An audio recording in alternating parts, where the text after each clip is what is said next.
जब नियम हथियार बन जाए, जब जीवन शक्ति और पवित्र ज्वाला आमने सामने हो, और जब एक लकड़ी की साधारण सी पट्टिका मौत और वर्चस्व का कारण बन जाए। नमस्कार दोस्तों, वेलकम बैक। फ्लेम एम्परर की नई दुनिया में इस अध्याय में फेंगलिंग, रेनबो टीम की कप्तान, अपनी 7वीं कक्षा की अधूरी लेकिन खतरनाक जीवन शक्ति को उजागर करती है। वो मानती है कि जीवन शक्ति के बिना कोई भी 6 सितारा डोडी उसके सामने टिक नहीं सकता। लेकिन सामने खड़ा है शियाओ यान, जिसके पास जीवन शक्ति नहीं, पर है शाश्वत पवित्र ज्वाला, एक ऐसी शक्ति जो नियमों को भी जला सकती है। संरचना बंद हो चुकी है, भागने के सारे रास्ते खत्म, और अब ये सिर्फ टोकन की लड़ाई नहीं रही। जीवन शक्ति बनाम पवित्र ज्वाला, 7वीं कक्षा की सच्चाई, और एक ऐसा टकराव जो पूरी टीम की किस्मत बदल सकता है। फेंगलिंग की 7वीं कक्षा की जीवन शक्ति, ज्वाला बनाम जीवन। शियाओ यान। फेंगलिंग की आवाज में ठंडक थी, लेकिन उसके भीतर छुपा दबाव अब साफ महसूस किया जा सकता था। तुम्हें अच्छी तरह सोच लेना चाहिए। अगर तुम रेनबो टीम पर हमला करने पर अड़ी रही, तो ये सीधे सीधे इंसेंस पवेलियन के नियमों का उल्लंघन होगा। उसकी आंखें सिकुड़ गई।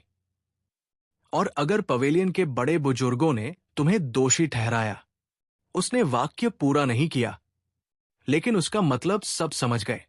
असलियत यह थी कि फेंगलिंग खुद जानता था, सीधी लड़ाई में उसकी जीत की संभावना बहुत कम है। इसीलिए वो नियमों की आड़ लेने की कोशिश कर रहा था। हे, लिंगजुआ ने हल्की लेकिन चुभती हुई हंसी छोड़ी। फेंगलिंग, इतनी सस्ती चालों से हमारे कप्तान को डराने की कोशिश मत करो।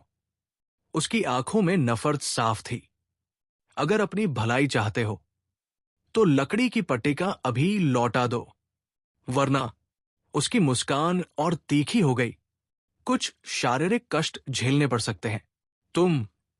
रेनबो टीम के 2 शुरुआती स्तर के 6 सितारा डोडी विशेषज्ञ गुस्से से गरज उठे, लेकिन उसी क्षण अलग अलग भागो। फेंगलिंग की आवाज अचानक फट पड़ी। उसे एहसास हो चुका था, आज वो सचमुच लोहे की प्लेट पर पैर रख चुका है। उसकी शक्ति भले ही 6 सितारा डोडी के मध्य चरण के शिखर पर हो, और वो अंतिम चरण से केवल एक कदम दूर हो, फिर भी शियाओ यान उसे भीतर तक डराता था।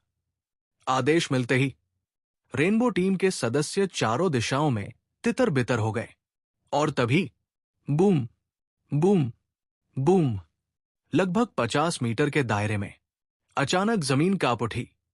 हवा में अजीब सी कंपन फैल गई, और फिर मानो पूरा इलाका एक अदृश्य पिंजरे में कैद हो गया हो। ये क्या है? फेंगलिंग का चेहरा बदल गया। उसके पास नाइटमेयर स्तर का लाल स्क्रॉल था, और लकड़ी की पट्टिका भी। उसके लिए भागना अनिवार्य था, लेकिन अब भागने की जरूरत नहीं है। एक शांत लेकिन डरावनी आवाज उसके कानों के पास गूंजी। फेंगलिंग की धड़कन रुक सी गई। अगले ही पल जियाओ यान मानो भूत की तरह उसके सामने प्रकट हो चुका था। चिंता मत करो, जियाओ यान ने हल्के स्वर में कहा। तुम्हारी टीम भी जल्द ही तुम्हारे पास वापस आ जाएगी। फेंगलिंग की आंखें चौड़ी हो गई। तो ये सब?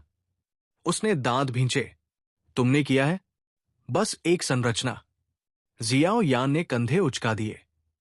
लेकिन तुम सबको रोकने के लिए काफी है। असल में जब लिंगजुआन और जू झू की लड़ाई शुरू हुई थी, उसी समय से जियाओ यान ने चुपचाप ये घेरा तैयार कर लिया था। उसे शुरू से ही लगा था, ये मिशन इतना सीधा नहीं है। मुझे नहीं पता था कि तुम ही इस टीम के सबसे मजबूत हो। फेंगलिंग ने गहरी सांस ली। अब वो जल्दी नहीं कर रहा था। वो जान गया था, इस संरचना को तोड़ना आसान नहीं होगा। बस किस्मत अच्छी थी, जियाओ यान ने मुस्कुराकर कहा। फिर उसकी आंखें फेंगलिंग के हाथ में मौजूद लकड़ी की पट्टिका पर टिक गई। वो मुझे दे दो, हालांकि मुझे नहीं पता कि ये किस लिए है। हे, फेंगलिंग हंसा। ऐसा लगता है कि बहुत कम लोग ही इस लकड़ी की पट्टिका का असली रहस्य जानते हैं। उसकी आवाज में आत्मविश्वास था। और जब तुम्हें इसका रहस्य ही नहीं पता, तो तुम्हें इसकी जरूरत क्यों है? उसके मन में एक ही विचार था, जब तक रहस्य मेरे पास है, ये मुझे कुछ नहीं कर सकता। तो जियाओ यान की मुस्कान अचानक खतरनाक हो गई। मैं तुम्हें तब तक पीटूंगा जब तक तुम इसे मुझे सौंप नहीं देते। अगले ही पल धड़ाम, भयानक युद्ध ऊर्जा का विस्फोट हुआ। हे, फेंगलिंग ने ठंडी हंसी हंसी 6 सितारा डो डी और जीवन शक्ति से युक्त 6 सितारा डो डी दोनों एक ही स्तर पर नहीं होते। बस करो, जियाओ यान ने शांत स्वर में कहा। रहस्य मैं खुद खोज लूंगा। उसकी हथेली में शाश्वत अग्नि का शासक धीरे धीरे प्रकट हो गया। क्षण भर में चकाचौंध भरी ज्वालाएं उसके शरीर के चारों ओर नाच उठीं। पूरा इलाका जलती हुई हवा से भर गया। मु यिंगिंग का चेहरा गंभीर हो गया। ये आदमी, उसने बुदबुदाया, पहले ही घातक वार करना चाहता है। फेंगलिंग का चेहरा लाल पड़ गया। बिना रहस्य जाने ही हमला? धिक्कार है, लेकिन सोचने का समय नहीं था। स्विश, फेंगलिंग का शरीर हिल गया। उसके भीतर छुपी हुई शक्ति अब और नहीं रुकी। बूम, एक विशाल आभा उसके शरीर से फट पड़ी। कप्तान अपनी जीवन शक्ति का इस्तेमाल कर रहा है। रेनबो टीम के सदस्य चौंक गए। उसने कप्तान को इस हद तक धकेल दिया। भले ही हार जाए, फिर भी ये गर्व की बात होगी। लिंगजुआन की भौहें सिकुड़ गई। अजीब, उसकी जीवन शक्ति इतनी कमजोर क्यों लग रही है?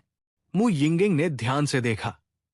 ये शायद 7वीं श्रेणी की ही है, लेकिन अधूरी, शायद किसी विशेष विधि से जबरदस्ती उगाई गई। लिंगजुआन चुप हो गई। उसी क्षण लड़के, फेंगलिंग की आवाज गूंजी। आज मैं तुम्हें दिखाऊंगा कि 7वीं कक्षा की असली जीवन शक्ति क्या होती है। अगले ही पल उसका शरीर धीरे धीरे हवा में उठने लगा। सफेद, पारदर्शी जीवन शक्ति की धाराएं उसके शरीर से फूट पड़ी। वे शुद्ध थी, लेकिन अधूरी। बूम बूम, सारी जीवन शक्ति उसके सामने इकट्ठी होने लगी। धीरे धीरे एक भयावह काली सफेद डिस्क हवा में बन गई। उसका 90% हिस्सा सफेद जीवन शक्ति से भरा था। दमनकारी लहरें संरचना के भीतर मौजूद हर व्यक्ति के दिमाग को झंझना रही थी। जीवन शक्ति का ऐसा नियंत्रण। मु यिंगिंग की आंखों में हल्का सा आश्चर्य उभरा। जियाओ यान मुस्कुराया। तो यही है जीवन की शक्ति। दिलचस्प। उसके शरीर से पीली भूरी ज्वाला उठी। वो ज्वाला शाश्वत अग्नि के शासक में धीरे धीरे समा गई। अगले ही पल एक ऐसी रोशनी फूटी जिसने जीवन और ज्वाला दोनों को चुनौती दे दी। और लूलिंग पर्वत मानो जान गया हो, असली टकराव अब शुरू हुआ है। ची यिंग मिजोंग, शासक छाया का रहस्य, इन दोनों की शक्ति। मु फेंग ने अनायास ही मुट्ठी भींच ली। इतनी भयानक ऊर्जा के उतार चढ़ाव के साथ क्या इस पतित आत्मा पर्वत में मौजूद दूसरे लोग इसे महसूस नहीं करेंगे? उसकी आवाज में चिंता साफ झलक रही थी। नहीं, मु यिंगिंग ने शांत स्वर में उत्तर दिया। ये पूरा क्षेत्र पहले से ही शियाओ यान के सुरक्षा कवच से ढका हुआ है। बाहर के लोग न तो दृश्य देख सकते हैं, न ही आभा को महसूस कर सकते हैं। उसकी आंखें जमी हुई थी, जैसे वो हर सूक्ष्म परिवर्तन को पढ़ रही हो। फिर भी लिंगजुआ ने होठों को हल्का सा मोड़ा। सिर्फ देखने से तय करना मुश्किल है कि कौन जीतेगा। फेंगलिंग के पास भारी मात्रा में जीवन शक्ति है, जबकि शियाओ यान के शरीर में जीवन शक्ति नाम मात्र भी नहीं है। शियाओ यान को कम मत समझो। मु यिंगिंग की आवाज धीमी थी, लेकिन दृढ़। वो तुम्हारे पृथ्वी महल के दूसरे वरिष्ठ भाई से भी सीधी टक्कर ले सकता है। इन शब्दों में विश्वास था, ऐसा विश्वास जो बिना कारण पैदा नहीं होता। बच्चे, ऊपर हवा में तैरते हुए फेंगलिंग ने ठहाका लगाया। अब भी समय है हार मान लो। उसके सामने तैरती कालिसफेद डिस्क से एक घातक आभा टपक रही थी, मानो हल्का सा छू भी जाए तो प्राण हर ले। मुझे लगता है शियाओ यान ने सिर उठाकर देखा कि तुम्हें ही हार मान लेनी चाहिए। उसका स्वर शांत था, लेकिन उसी शांति में घातक आत्मविश्वास छुपा था। फेंगलिंग की आंखें सिकुड़ गई। घमंडी लड़का, वो गर्जा, आज मैं तुम्हें जीवन शक्ति का असली अर्थ सिखाऊंगा। उसने देखा कि शियाओ यान के हाथ में मौजूद वो विशाल अग्नि आवृत शासक हल्का सा कांप रहा था, लेकिन 7वीं श्रेणी की जीवन शक्ति से बनी कालिसफेद डिस्क ने उसे जरा भी भयभीत नहीं किया। जीवन शक्ति, पासा पलट दो। फेंगलिंग की दहाड़ के साथ ही कालिसफेद डिस्क शियाओ यान की ओर टूट पड़ी। वूश! जहां जहां वो डिस्क गुजरी, वहां वहां अंतरिक्ष चटकने लगा, मानो वास्तविकता खुद ही फट रही हो। अच्छा, शियाओ यान के होठों पर हल्की मुस्कान उभरी। उसने शाश्वत अग्नि के शासक को ऊंचा उठाया और पूरी हथेली से पकड़कर दहाड़ा। 7 फोल्ड हेवन ब्रेकिंग रूलर। द्वितीय चरण। उसकी आवाज के साथ ही लहरें 1000 फीट ऊंची उठ खड़ी हों। अचानक शाश्वत अग्नि का शासक जोर से कांप उठा।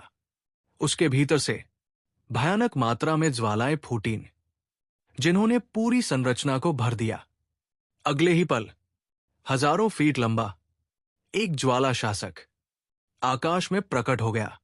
एक नहीं, दर्जनों नहीं, बल्कि असंख्य प्रेताकृतियां, हर एक बिल्कुल वास्तविक लगती हुई और हर एक से समान भयावह आभा निकलती हुई। स्लैश! शियाओ यान का आदेश पड़ते ही आग की लहरें छल्लों में बदल गई। वे छल्ले कालिसफेद डिस्क से टकराए और उसे निगलने लगे। Boom boom boom! पूरा घेरा हिल उठा। धिक्कार है! फेंगलिंग के मुंह से खून उछल पड़ा। उसका चेहरा पीला पड़ गया, क्योंकि वह साफ देख सकता था उसकी जीवन शक्ति से बनी डिस्क धीरे धीरे कमजोर हो रही थी। और दूसरी ओर शियाओ यान का ज्वाला शासक कमजोर होने के बजाय और भी भयानक होता जा रहा था। अगर यह भी मुझे नहीं गिरा पाया, तो आज सब खत्म। 7वीं श्रेणी की जीवन शक्ति। शियाओ यान ने भीतर ही भीतर आकलन किया। वाकई कठिन है। 7 फोल्ड हेवन ब्रेकिंग रूलर के दूसरे चरण के बाद भी वो पूरी तरह दबाव में था।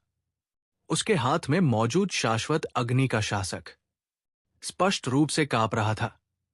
मेरी मौजूदा शक्ति, उसने सोचा, शायद तीसरे स्तर तक ही सीमित है। उसकी आंखें अचानक गंभीर हो गई। लेकिन तीसरा स्तर काफी है। उसने गहरी सांस ली। मन को शांत करो, समझदार शासक। उसकी आंखें बंद हो गई। बाहर ज्वाला शासक कालिसफेद डिस्क से लगातार टूट रहा था, लेकिन शियाओ यान उसे देख भी नहीं रहा था। वह क्या कर रहा है? मुंह फेंग का स्वर कांप गया। लड़ाई के बीच समझ पाने की कोशिश। अगर कुछ भी गलत हुआ। मुंह यिंगेंग की आंखों में पहली बार स्पष्ट चिंता झलकी। तो मैं हस्तक्षेप करूंगी। लगता है ग्रीन फ्लूट ने हल्की मुस्कान दी। इन दोनों के बीच कोई पुराना रिश्ता है। लिंगजुआन चुप थी। उसके दिमाग में एक ही सवाल घूम रहा था। फेंगलिंग की ताकत इतनी कैसे बढ़ गई? बच्चे! फेंगलिंग हंसा। हार मान लो। उसने समझ लिया था शियाओ यान ने प्रतिरोध छोड़ दिया है। जाओ। कालिसफेद डिस्क पूरी शक्ति से आगे बढ़ी। अब सब खत्म। गलत लोगों से पंगा लेने का यही अंजाम होता है। ज्वाला शासक अंततः पूरी तरह बिखर गया। डिस्क सीधे शियाओ यान पर टूट पड़ी। लेकिन दयालुता, प्रतिबिंब। अचानक शियाओ यान का शरीर मायावी हो गया। बूम! भयानक विस्फोट हुआ। हे! शियाओ यान की आवाज चारों ओर गूंज उठी। मैं तुम्हारे शब्द जैसे के तैसे लौटा रहा हूं। Senior brother Fengling. उसी क्षण फेंगलिंग ने महसूस किया कि उसके ऊपर एक असहनीय भारीपन टूट पड़ा है। एक विशाल जलता हुआ शासक आकाश से गिर रहा था। धड़ाम। फेंगलिंग उल्कापिंड की तरह धरती पर जा गिरा। ऊपर आग से घिरा हुआ एक व्यक्ति भारी शासक थामे धीरे धीरे मुस्कुरा रहा था। उससे निकलती आभा दमनकारी, सम्मान योग्य और भयावह थी। लूलिंग पर्वत मानो समझ चुका था, शासक छाया का रहस्य अब पूरी तरह प्रकट हो चुका है। लकड़ी की पट्टिका, दैत्य द्वार की कुंजी। मरने का नाटक करना बंद करो। जियाओ यान की आवाज शांत थी, लेकिन उसमें कोई नरमी नहीं थी। मुझे पता है, तुम मरे नहीं हो।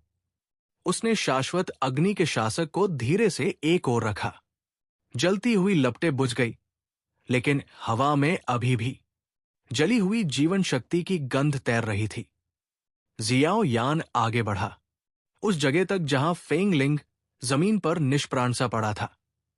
लकड़ी की पट्टिका मुझे दे दो।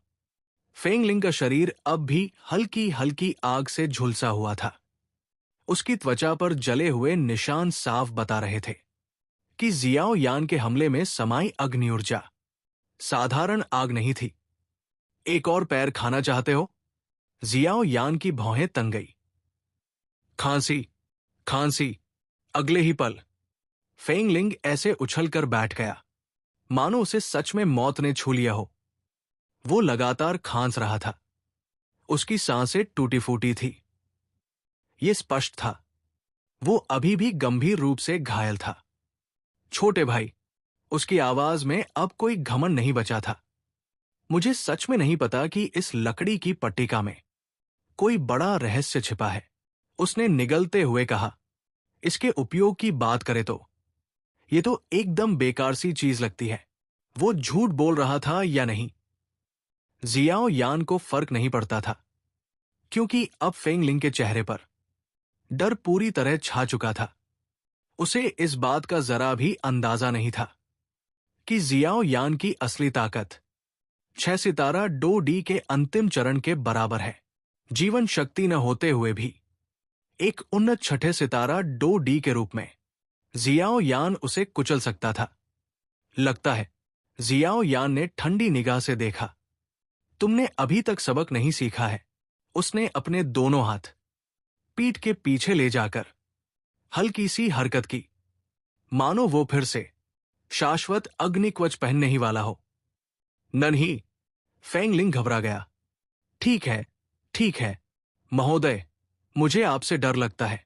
ले लो, ले लो। उसने हांफते हुए अपने हाथ में पकड़ी लकड़ी की पट्टिका जियाओ यान की ओर बढ़ा दी। लिंगजुआन। जियाओ यान ने तुरंत कहा, आकर देखो, मैं इसे पहचान नहीं पा रहा हूं। लिंगजुआन आगे बढ़ी। उसने पट्टिका को हाथ में लिया। कुछ क्षणों तक उसकी उंगलियां लकड़ी की सतह पर फिसलती रही। फिर वो धीरे से बोली, ये चीज सचमुच असली है। इसका उपयोग? जियाओ यान ने पूछा।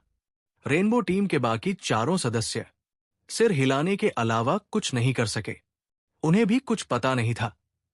लेकिन एलिन, वो शियाओ यान को देख रही थी, गहरी उलझी हुई नजरों से।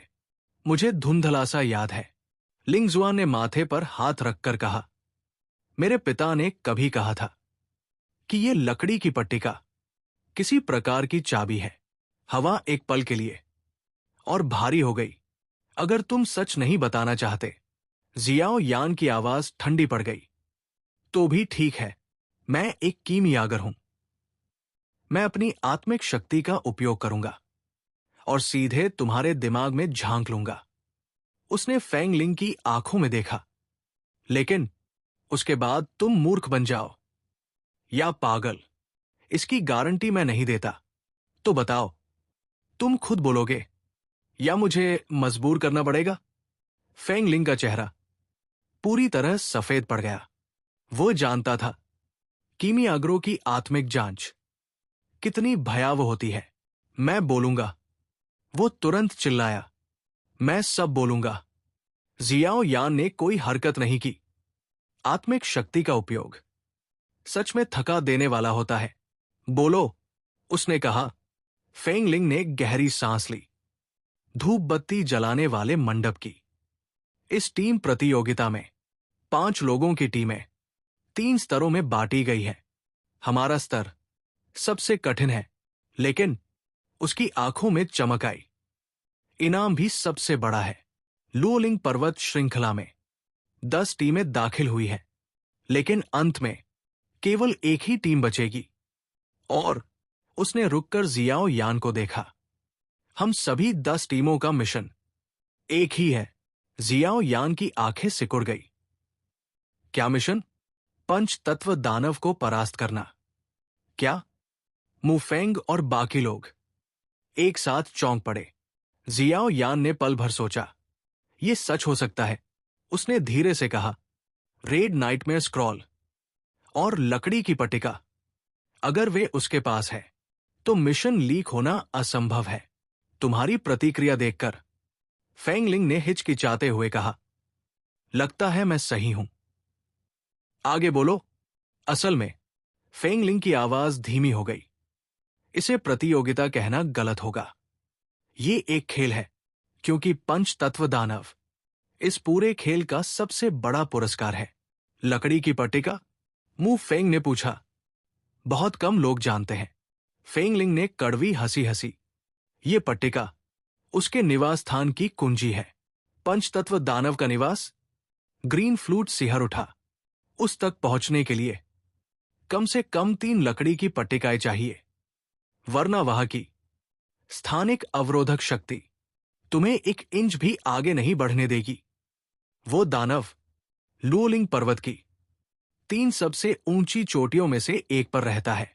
वहां अनगिनत पतित शक्तिशाली लोगों की मृत आभाएं जमी हुई हैं। वो जगह नरक से भी बदतर है। जियाओ यान ने पट्टिका को देखा। इतनी साधारण चीज और इतना बड़ा रहस्य। उसने हाथ उठाया। संरचना टूट गई। अब जा सकते हो। फेंगलिंग ने जहर भरी मुस्कान दी। इस बार हम हार मानते हैं, लेकिन अगली बार लुओलिंग पर्वत के 3 दैत्य तुम्हें नहीं छोड़ेंगे। और वो चला गया। कुछ देर तक सन्नाटा छाया रहा। उसकी कितनी बात सच थी? मु यिंगेंग ने पूछा। ज्यादातर, जियाओ यान ने कहा। लेकिन वो कुछ छिपा रहा है। उसकी आंखों में गहरी चमक थी। पंचतत्व दानव, मु फेंग बुदबुदाया। ये कहानी इतनी सरल नहीं है। तो चलो, जियाओ यान ने आगे बढ़ते हुए कहा। और गहराई में चलते हैं। दूर। फेंगलिंग मुड़ा। शियाओ यान, उसने मन ही मन कहा, ये पर्वत तुम्हें जिंदा नहीं छोड़ेगा। लुओलिंग पर्वत मानो हंस रहा था। फुर्तीली और मनमोहक लोमड़ी, धुंध में छिपा निमंत्रण। अजीब बात है, जियाओ यान ने धीमे स्वर में कहा। जैसे जैसे हम अंदर जा रहे हैं, ये बेचैनी और गहरी होती जा रही है। रेनबो टीम को परास्त करने और एक और महत्वपूर्ण लकड़ी की पट्टिका हासिल करने के बाद वे लोग लुओलिंग पर्वत की और गहराई में प्रवेश कर चुके थे। लेकिन ये आगे बढ़ना किसी साधारण यात्रा जैसा नहीं था। हर कदम के साथ हवा भारी होती जा रही थी। धरती में छिपी मृत ऊर्जा धीरे धीरे जाग रही थी। लुओलिंग पर्वत वास्तव में बहुत विशाल था। इतना विशाल कि दूरी का अंदाजा लगाना ही मुश्किल हो जाए। रेनबो टीम के लिए लकड़ी की पट्टिका खो देने का अर्थ साफ था। पंच तत्व दानव के निवास में प्रवेश की योग्यता समाप्त। अगर वे बाकी 8 टीमों से पट्टिकाएं छीन सके तो शायद खेल में लौट आए। लेकिन अगर असफल हुए तो ये प्रतियोगिता वही समाप्त हो जाती। इसी कारण लकड़ी की पट्टिका छिन जाने के बावजूद रेनबो टीम अभी भी लुओलिंग पर्वत में मंडरा रही थी। वे जानते थे, एक बार बाहर गए तो दूसरा मौका शायद कभी नहीं मिलेगा। हम जितना भीतर जा रहे हैं, जियाओ यान के विचार गहरे होते चले गए। ये अदृश्य दमन उतना ही प्रबल होता जा रहा है। ये दमन दिखाई नहीं देता था, लेकिन हर सांस के साथ महसूस होता था।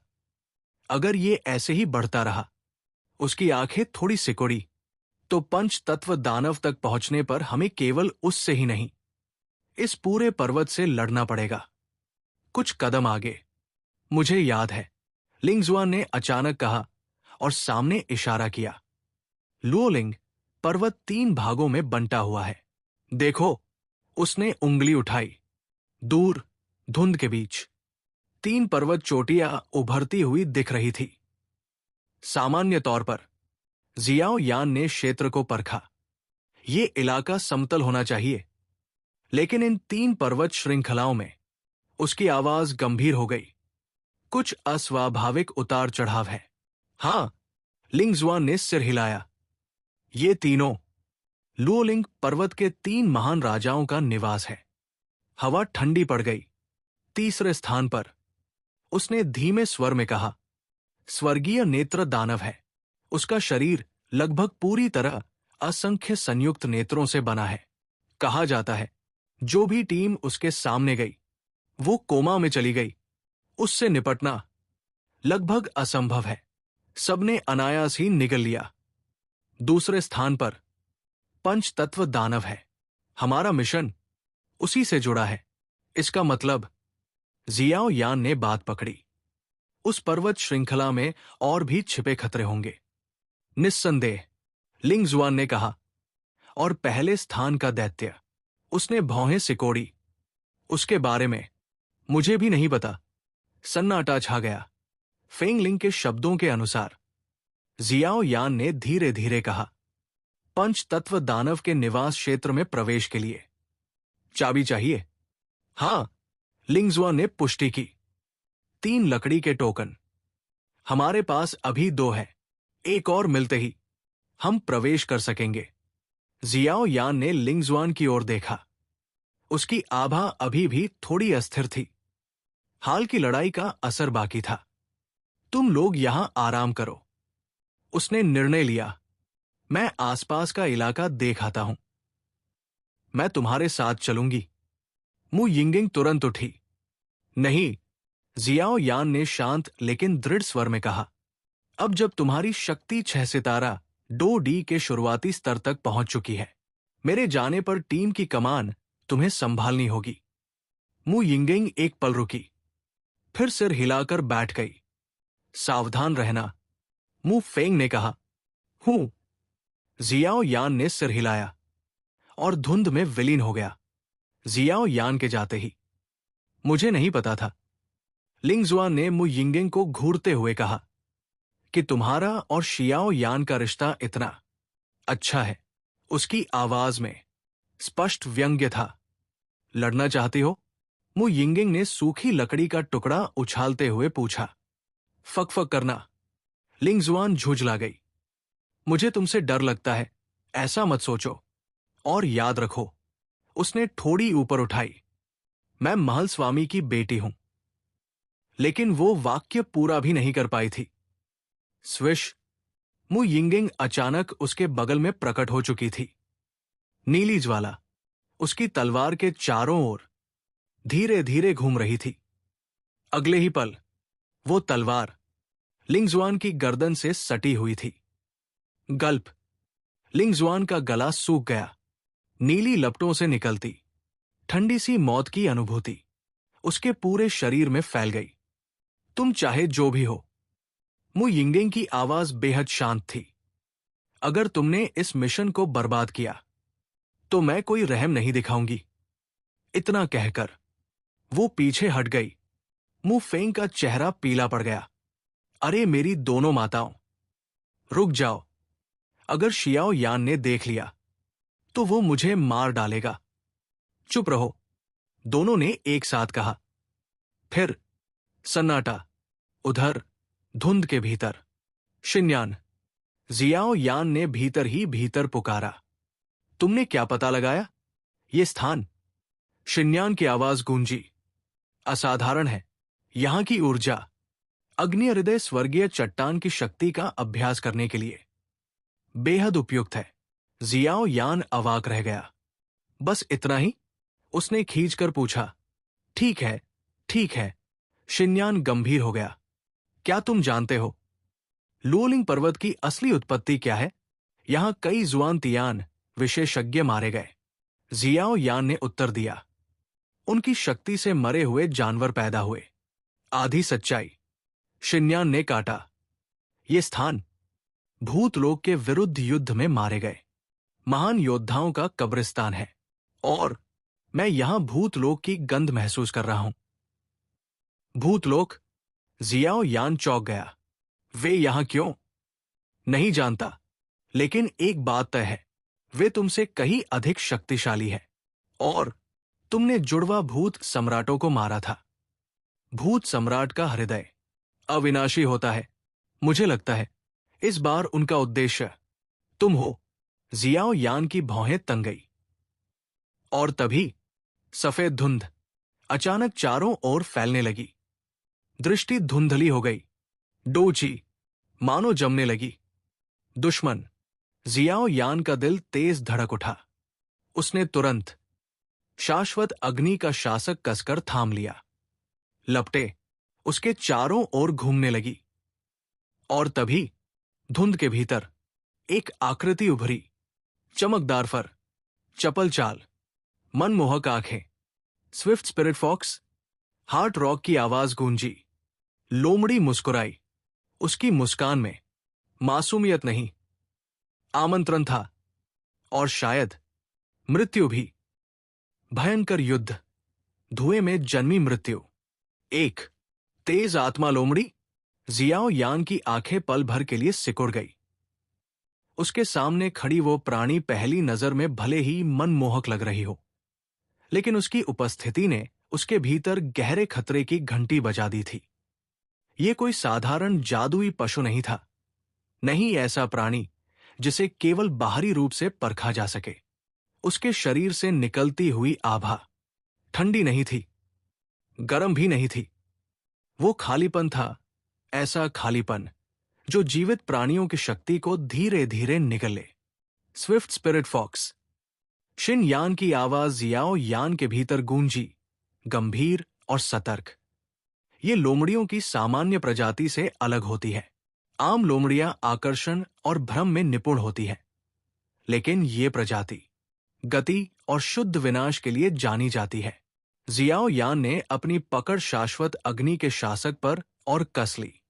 ये निम्न स्तरीय जादुई प्राणियों का शिकार करती है, उन्हें खाकर अपनी शक्ति को निरंतर बढ़ाती है, और जब ये किसी क्षेत्र को अपना इलाका मान लेती है, तो वहां घुसने वाला जीव आमतौर पर जिंदा बाहर नहीं जाता। मतलब, जियाओ यान की आवाज धीमी लेकिन ठंडी थी। ये लड़ाई आसान नहीं होगी। मानो उसके शब्दों का उत्तर देते हुए स्विफ्ट स्पिरिट फॉक्स की आंखों में एक अजीब सी चमक उभरी। फूश। अचानक चारों ओर फैला सफेद धुआं और घना हो गया। यह साधारण धुआं नहीं था, इसमें आत्मा स्तरीय दमन छिपा हुआ था। जियाओ यान ने तुरंत महसूस किया, उसकी डोची की गति धीमी पड़ रही थी, जैसे किसी ने उसकी शक्ति पर अदृश्य जंजीरें डाल दी हों। धिक्कार है, उसने मन ही मन बड़बड़ाया। ये धुआं, ये इसकी जन्मजात क्षमता है। शिन यान ने तुरंत चेतावनी दी। इस धुएं के भीतर ये प्राणी लगभग अदृश्य हो जाता है और शत्रु की शक्ति को दबा देता है। स्विश स्विश, धुएं के भीतर कोई परछाई हिली, फिर दूसरी, फिर तीसरी। जियाओ यान ने चारों ओर देखा, लेकिन उसे स्पष्ट आकृति दिखाई नहीं दी, केवल हवा के हल्के कंपन और मौत की गंध। आत्मसमर्पण कर दो, मनुष्य। धुएं के भीतर से एक खुरदरी लेकिन व्यंग्यपूर्ण आवाज आई। तुम इस घेरे से जिंदा नहीं निकल सकते। अगले ही क्षण बूम, एक भयानक झटका। स्विफ्ट स्पिरिट फॉक्स ने अचानक आक्रमण किया। उसके अगले पंजे हवा को चीरते हुए सीधे जियाओ यान के सिर की ओर आए। नुकीले, तेज और आत्मा विनाशक। P low. जियाओ यान दहाड़ा। उसने बिना सोचे समझे शाश्वत अग्नि के शासक को अपनी छाती के सामने उठाया। क्लैंग, भयानक टक्कर हुई। जियाओ यान के पैरों ने जमीन पर लकीरें खींच दी। वो कई कदम पीछे जा गिरा। उसके हाथ सुन्न हो चुके थे। इतनी ताकत! उसने दांत भींचे। ये प्राणी स्पष्ट रूप से छठे सितारा डो डी के अंतिम चरण के बराबर था, और वह भी इस धुएं के भीतर, जहां उसकी अपनी शक्ति अवरुद्ध हो रही थी। अगर मैं यही रुका रहा, जियाओ यान की आंखों में गंभीरता उतर आई, तो ये धुआं बाकी टीमों को भी आकर्षित कर सकता है। स्विफ्ट स्पिरिट फॉक्स फिर हंसी, धीमी, दुष्ट, आत्मविश्वास से भरी। तुम्हारी ऊर्जा व्यर्थ है। उसकी आवाज धुएं में गूंजी। बस मुझे तुम्हें खाने दो। स्वादिष्ट भोजन। धुएं के भीतर अचानक एक विशाल आकृति उभरी। धड़ाम! एक विशाल पंजा आकाश से नीचे उतरा। जियाओ यान ने फिर से शासक से बचाव किया, लेकिन इस बार धक! वो 10 कदम से भी ज्यादा पीछे उछल गया। उसके सीने में जकड़न महसूस हुई। सांस रुक सी गई। नहीं, उसने महसूस किया, मेरी युद्ध शक्ति अस्थायी रूप से बंद हो चुकी है। धुआं केवल दृष्टि ही नहीं, क्षमता को भी निगल रहा था। लेकिन शिन यान की आवाज फिर उभरी। आत्मिक शक्ति पर इसका प्रभाव सीमित है। और पवित्र ज्वाला। जियाओ यान की आंखों में अचानक प्रकाश चमका। ठीक है, उसने गहरी सांस ली। तो यही सही। उसने अपने शरीर के भीतर बर्निंग टेक्निक को तेजी से घुमाया। धड़ धड़ धड़। धरती पीली पवित्र ज्वाला धीरे धीरे उसके भीतर से प्रकट हुई। Fire heart heavenly rock. Boom! जैसे ही वो ज्वाला उभरी, सफेद धुआं हल्का पड़ने लगा। स्विफ्ट स्पिरिट फॉक्स की हंसी अचानक रुक गई। ये ज्वालाएं? उसकी आवाज में पहली बार झिझक थी। जियाओ यान की आभा पूरी तरह बदल चुकी थी। उसकी आंखें ठंडी थी। हाथों पर धरती पीली ज्वाला लिपट चुकी थी। पत्थर चकनाचूर करने वाला हाथ। उसकी दहाड़ के साथ बूम! जमीन फट गई। धरती से 10 फीट लंबा एक विशाल हाथ उभरा। स्विफ्ट स्पिरिट फॉक्स ने भागने की कोशिश की, लेकिन धड़ाम! हाथ ने उसे सीधे पकड़ लिया। पवित्र ज्वाला भड़की। लोमड़ी की देह पर जलने के निशान उभर आए। खून की बूंदें जमीन पर टपकने लगी। स्का स्का स्का। लोमड़ी चीखी। ये दर्द था, गुस्सा था, अपमान था, तेज मौत का पंजा। वो पागल सी दहाड़ के साथ फिर झपटी। इस बार उसकी शक्ति सीधे आत्मा पर वार कर रही थी। आत्मा, स्वर्ग का क्रोध। जियाओ यान की आत्मिक शक्ति विस्फोट की तरह फूटी। Boom boom boom. 2 भयानक शक्तियां टकराईं। अगले ही पल स्विफ्ट स्पिरिट फॉक्स की पुतलियां सिकुड़ गई। आत्मिक युद्ध तकनीकें? ये कैसे संभव है? उत्तर मिलने से पहले असीम आत्मिक शक्ति ने उसकी चेतना को चीर दिया। उसकी इच्छा शक्ति पल भर में मिट गई। धड़ाम! स्विफ्ट स्पिरिट फॉक्स जमीन पर गिर पड़ी। आंखें खुली थी, लेकिन भीतर कुछ नहीं बचा था। जियाओ यान ने गहरी सांस ली। धुआं छंट रहा था। डोची वापस बह रही थी। मर गया? उसने धीरे से कहा। हार्ट रॉक की आवाज आई। लगता है ये बाहर की अफवाहों जितना भयानक नहीं था। जियाओ यान ने हल्की मुस्कान दी। या फिर मैं अब पहले जैसा नहीं रहा। वो धीरे धीरे आगे बढ़ा, गिरी हुई फुर्तीली लोमड़ी की ओर, और उसे नहीं पता था कि ये लड़ाई सिर्फ शुरुआत थी। मृत्यु का छल और परछाइयों की पहली चाल। जियाओ यान बहुत धीरे धीरे आगे बढ़ा, हर कदम सोच समझकर, हर सांस नियंत्रित। उसकी निगाहें जमीन पर गिरी उस स्विफ्ट स्पिरिट फॉक्स पर टिकी हुई थी, जो अभी अभी उसकी आत्मिक शक्ति और पवित्र ज्वाला के संयुक्त प्रहार से गिरी थी। बाहर से देखने पर वो पूरी तरह मृत लग रही थी। शरीर निश्चल, आंखें आधी खुली, सांस का कोई संकेत नहीं। लेकिन जियाओ यान का अनुभव उसे बता रहा था, कुछ ठीक नहीं है। जैसे जैसे वो पास आया, उसे एहसास हुआ कि लोमड़ी का फर असाधारण रूप से मुलायम था।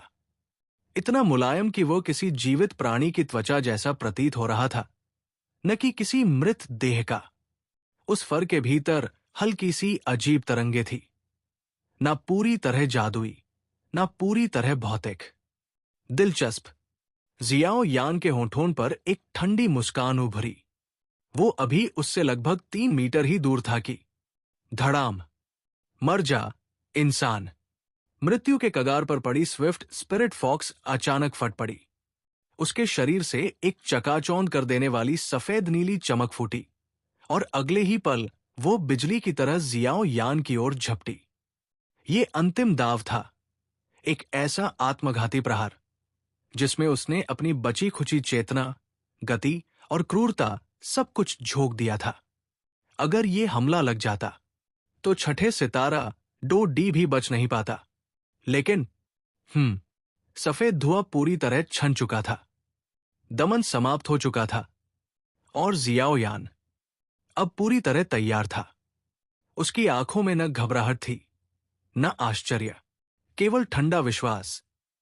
बहुत देर हो चुकी है। धड़ाम। शाश्वत अग्नि का शासक नीचे गिरा। कोई जटिल तकनीक नहीं, कोई अतिरिक्त चाल नहीं, सिर्फ शुद्ध निर्मम शक्ति। अगले ही पल स्विफ्ट स्पिरिट फॉक्स का शरीर पूरी तरह बिखर गया। न खून उछला, न हड्डियां बची, मानो वो कभी अस्तित्व में ही न रहा हो। अंतिम क्षणों में भी उस लोमड़ी की आंखों में केवल एक ही भाव था, अविश्वास। उसे समझ ही नहीं आया कि एक इंसान के भीतर इतनी अपार शक्ति कैसे समा सकती है। कितना समझदार लड़का है। शिन यान की आवाज जियाओ यान के भीतर हल्की सी हंसी के साथ गूंजी। जियाओ यान ने उत्तर नहीं दिया। वो पहले ही जान चुका था, ये अंतिम हमला होगा। वो जानबूझकर पास आया था, जानबूझकर मौका दिया था, क्योंकि उसे यकीन था स्विफ्ट स्पिरिट फॉक्स अंतिम छल जरूर आजमाएगी और वही पल उसकी मौत बनेगा। जियाओ यान ने चारों ओर नजर दौड़ाई। फिर वो उस स्थान पर झुका जहां स्विफ्ट फॉक्स पूरी तरह नष्ट हुई थी। राक्षस का मूल तत्व। उसकी भौहें तंग गई। कोई खून नहीं, कोई राक्षसी कोर नहीं, यहां तक कि जली हुई हड्डियों का अवशेष भी नहीं। अजीब, उसने धीमे से कहा। अभी तो इसके शरीर से खून बह रहा था, अब एक भी निशान नहीं और डेमन कोर भी नहीं। यह तर्क के पूरी तरह विरुद्ध था। लुओलिंग पर्वत के मरे हुए जानवर, भले ही विकृत हो, भले ही आधे आत्मा और आधे देह से बने हों, लेकिन उनमें राक्षसी मूल अवश्य होता है। जल्दी मत करो, शिन यान ने गंभीर स्वर में कहा। इसके मस्तिष्क केंद्र को देखो। जियाओ यान ने सिर हिलाया। शाश्वत अग्नि के शासक से उसने सटीक प्रहार किया। क्लिक। अंदर का दृश्य देखकर उसकी आंखें संकरी हो गई। खाली। जहां राक्षसी कोर होना चाहिए था, वहां कुछ भी नहीं था। पूर्ण शून्य। ये शिन यान भी कुछ पल चुप रही। ये सामान्य नहीं है। जियाओ यान ने उस खाली केंद्र को ध्यान से देखा। फिर अचानक उसकी आंखों में समझ की चमक उभरी। मुझे लग रहा है। उसकी आवाज धीमी थी। इसकी जादुई शक्ति पहले ही छीन ली गई थी। ले जाई गई? शिन यान चौंकी। हां, जियाओ यान ने सिर हिलाया। अब समझ आ रहा है। ये स्विफ्ट स्पिरिट फॉक्स शक्तिशाली तो थी, लेकिन अधूरी थी। अब साफ है, इसमें राक्षसी कोर नहीं था। उसने धीरे धीरे सिर उठाया। नजरें दूर क्षितिज पर स्थित 3 विशाल पर्वत श्रृंखलाओं पर जा टिकी। ये गायब होते दानव कोर इस लुओलिंग पर्वत से जुड़े हैं। हवा भारी हो गई। पहले और मरे हुए जानवर ढूंढते हैं। जियाओ यान ने निर्णय लिया। अगर वे भी ऐसे ही निकले तो मेरा अनुमान सही है। उसकी उंगलियों पर एक पतली ज्वाला उभरी। स्विफ्ट फॉक्स का अवशेष पूरी तरह भस्म हो गया। कोई लाभ नहीं, कोई सार रक्त नहीं, कोई ट्रॉफी नहीं। एक बात और, जियाओ यान रुक गया। अगर इसमें खून नहीं था, तो जो युद्ध के दौरान खून दिखा, क्या वो भी भ्रम था? उसने शासक को कंधे पर टांगा और उस दिशा में चल पड़ा जहां मु यिंगेंग और बाकी लोग थे। कोई आ रहा है, मु यिंगेंग, जो आंखें बंद किए ध्यान में बैठी थी, अचानक बोली। इतनी बड़ी बात क्या है? लिंगजुआन ने नाक सिकोड़ते हुए कहा। सावधान रहो। मु यिंगेंग की आवाज भारी थी। ये टीम सामान्य नहीं है। दूर एक समूह आगे बढ़ रहा था। कितनी बुरी किस्मत है। नीले वस्त्रों में लिपटा एक व्यक्ति बुदबुदाया। यह प्रतियोगिता हमें लोलिंग पर्वत तक ले आएगी, सोचा नहीं था। तीनों राजा हल्के नहीं हैं, और मिशन पंचतत्व दानव, उससे निपटना आसान नहीं। टीम लीडर ने ठंडे आत्मविश्वास से कहा, शिकायत बंद करो शाओयांग। हमारे पास पहले ही 2 लकड़ी की पट्टियां हैं। एक और मिलते ही खेल में हम होंगे। फिर देखेंगे कौन अंत तक टिकता है। शाओयांग हल्का सा मुस्कुराया और झाड़ियों से बाहर निकल आया। उसी पल उसकी निगाह एक अजीब सी नीली लकीर पर पड़ी। उसकी आंखों में संदेह चमका, लेकिन वो रुका नहीं। वे लोग आगे बढ़ गए। ये लोग, मु यिंगेंग ने धीमे से कहा, बहुत खतरनाक है। टीम लीडर शियाओ यान से भी अधिक शक्तिशाली है। 6 सितारा डो डी का शिखर। एक पल की चुप्पी। हमें यहां से निकलना होगा। मु यिंगेंग उठ खड़ी हुई। अभी? और शियाओ यान? मु फेंग ने चिंता से पूछा। मैं निशान छोड़ दूंगी। मु यिंगेंग की उंगली से नीली लौ निकली और अंधेरे में समा गई। चलो। वे लोग स्थान बदल गए, लेकिन वे अकेले नहीं थे। हे, शाओयांग की हंसी गूंजी। 4 लोग, कोई लकड़ी की पट्टिका नहीं। टीम लीडर ने आंखें मूंद ली। उन्हें जाने दो। हमारा शिकार वो है। उसकी आंखें चमकी। मैं देखना चाहता हूं। जुड़वा भूत सम्राटों को मारने वाला आखिर है कौन? हवा सिहर उठी। लूलिंग पर्वत अब सच में जाग चुका था। डार्क रेवेन सम्राट, परछाइयों की साजिश। जब धूप जलाने वाले मंडप में प्रतियोगिता अपने चरम पर थी, जब युवा शिष्य रक्त, साहस और महत्वाकांक्षा के साथ लूलिंग पर्वत में उतर चुके थे, तभी इस संसार के पर्दे के पीछे कुछ ऐसी शक्तियां हिलने लगी जिनका नाम भी साधारण लोग लेने से डरते थे। ये हलचल न तो पर्वतों की थी, न ही किसी साधारण संप्रदाय की। ये भूतलोक की गूंज थी। शुआनलिंग शहर, शुआनलिंग शाही परिवार के प्रभाव क्षेत्र से थोड़ा बाहर, परंतु सत्ता, धन और रहस्यों का असली केंद्र। शहर के विशाल नीलामी हॉल के भीतर एक ऐसा भवन था जहां हर दीवार सोने चांदी से चमकती थी और हर कोना सत्ता की बदबू से भरा हुआ था। कमरे के भीतर रत्नों से जड़े पर्दे हौले हौले हिल रहे थे, और उसी ऐश्वर्य के बीच एक मोहक स्त्री रेशमी बिस्तर पर आलस से लेटी हुई थी। उसकी त्वचा दूध सी उजली, आंखें रक्त गुलाब की तरह चमकती हुई। ब्लड रोज, जुआनलिंग शाही परिवार की छाया और पूरे शुआनलिंग शहर की नीलामी शक्ति की असली शासिका। अचानक बिस्तर से कुछ ही मीटर दूर अंतरिक्ष में हल्की सी दरार पड़ी। काले धुएं का गुच्छा फूटा और उसी धुएं से एक आकृति प्रकट हुई। क्या ये डार्क रेवेन नहीं है? ब्लड रोज की आवाज मीठी थी, पर उसमें विष घुला हुआ था। उसने करवट बदली और होठों पर मुस्कान खेल गई। बहुत समय हो गया।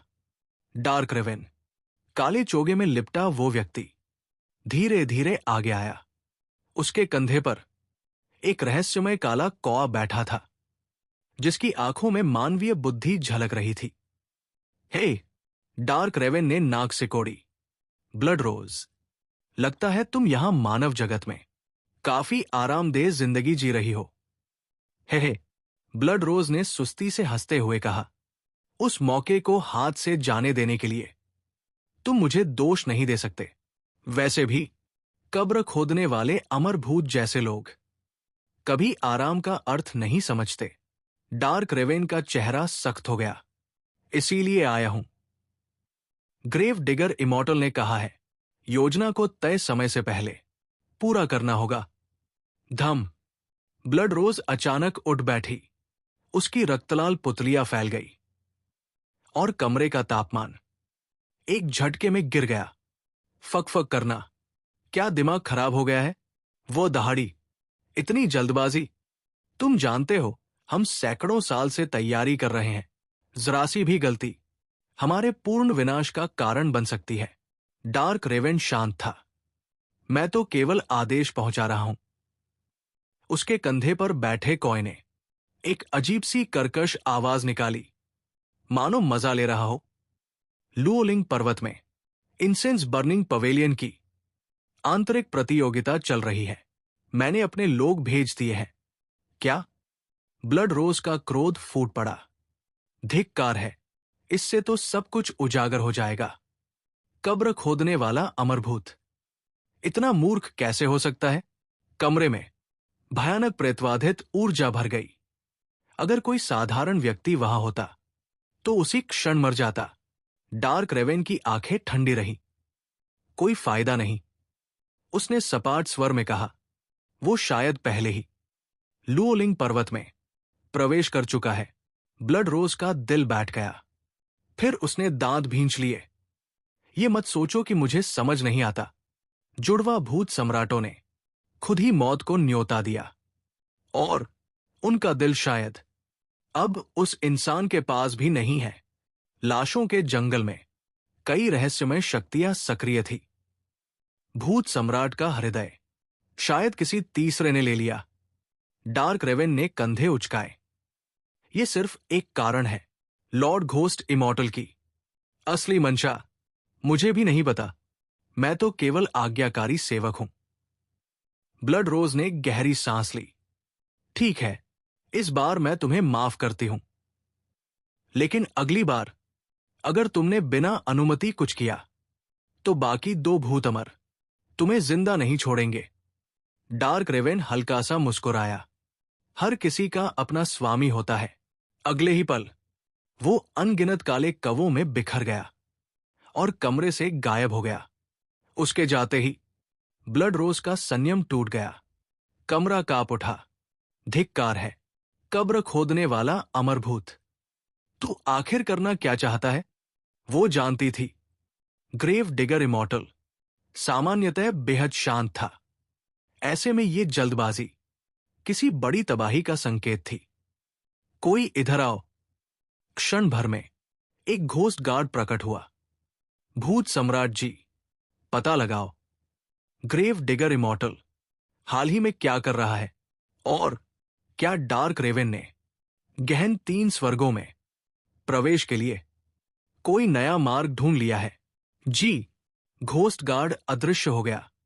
ब्लड रोज अकेली रह गई। ये खेल बहुत गंदा हो गया है। उधर जुआनलिंग शहर की छाया में डार्क रेवेन एक छत पर खड़ा था। वो नीचे ब्लड रोज के नियंत्रण में विशाल नीलामी भवन को देख रहा था। हे, मानव जगत सच में शानदार है। अगर ये योजना सफल हुई तो मैं भी भूतलोक छोड़ सकूंगा। उसके चेहरे पर दुर्लभ मुस्कान उभरी, और उसी समय धूप जलाने वाले मंडप से कुछ ही दूरी पर काले कोहरे से घिरा एक व्यक्ति अपने वस्त्र उतार रहा था। उसकी मुस्कान क्रूर थी। जियाओ यान, तुमने मुझे ढूंढने में वाकई बहुत परेशान किया। उसने हवा में हाथ घुमाया। एक स्क्रॉल प्रकट हुआ। स्विश, अंतरिक्ष फटा और एक भंवर उभरा। डार्क रेवेन का दिया। स्थानिक टेलीपोर्टेशन स्क्रॉल, वरना मैं फॉलन स्पिरिट माउंटेन के निर्देशांक कभी न ढूंढ पाता। भूत सम्राट का हृदय अब मैं लेने आ रहा हूं। वो भंवर में कूद गया। जैसे ही वो इंसेंस बर्निंग पवेलियन के पास पहुंचा, आकाश में स्थित जलता हुआ स्वर्ग क्षेत्र अचानक कांप उठा। क्या हो रहा है? कुछ शिष्य घबरा गए। कोई बात नहीं, अपने अपने काम करो। लेकिन एक वरिष्ठ शिष्य चुपचाप गायब हो गया। ये बात मुझे बड़े गुरु को बतानी होगी। लुओलिंग पर्वत अब केवल परीक्षा स्थल नहीं था, ये युद्ध भूमि बनने वाला था। और इसी के साथ परछाइयों का खेल पूरी तरह उजागर हो चुका था। धूप जलाने वाला मंडप अब केवल प्रतियोगिता का मंच नहीं रहा, वो एक ऐसा केंद्र बन चुका था जहां मानव जगत, भूतलोक और निषिद्ध शक्तियों की साजिशें एक दूसरे से टकराने वाली थी। डार्क रेवेन की मुस्कान के पीछे मुक्ति की लालसा छिपी थी। ब्लड रोज के क्रोध के भीतर विनाश का भय पल रहा था। और ग्रेव डिगर इमॉर्टल, उसकी चुप्पी सबसे ज्यादा डरावनी थी। जियाओ यान अभी अनजान था कि जिस परीक्षा में वो आगे बढ़ रहा है, वो उसे केवल शक्ति नहीं, बल्कि पूरे संसार के अंधेरे रहस्यों से सीधे टकराने वाली है। भूत सम्राट का हृदय, फॉलन स्पिरिट माउंटेन और जलते स्वर्ग क्षेत्र की कंपन, ये सब किसी एक युद्ध का संकेत नहीं थे, ये महायुद्ध की प्रस्तावना थी। अब सवाल सिर्फ इतना नहीं था कि कौन जीतेगा, बल्कि यह था इस खेल के अंत में कौन जीवित बचेगा। अगला अध्याय और भी गहरा, और भी निर्दयी और कहीं ज्यादा खतरनाक होने वाला है। Next episode spoiler. अगले अध्याय में लुओलिंग पर्वत पर जो होने वाला है वो किसी ने सोचा भी नहीं होगा। इंसेंस बर्निंग पवेलियन की प्रतियोगिता अचानक बाधित होगी जब जलते स्वर्ग क्षेत्र में एक अप्राकृतिक दरार खुलेगी। ऐसी दरार जो मानव जगत की नहीं होगी। भूतलोक की पहली चाल सामने आएगी। डार्क रेवेन द्वारा भेजा गया वो व्यक्ति केवल भूत सम्राट का हृदय लेने नहीं आया, उसका असली लक्ष्य होगा जियाओ यान को परखना। एक वरिष्ठ शिष्य की गुप्त पहचान उजागर होगी और यह साफ हो जाएगा कि इंसेंस बर्निंग पवेलियन के अंदर पहले से ही भूतलोक का मोहरा मौजूद है।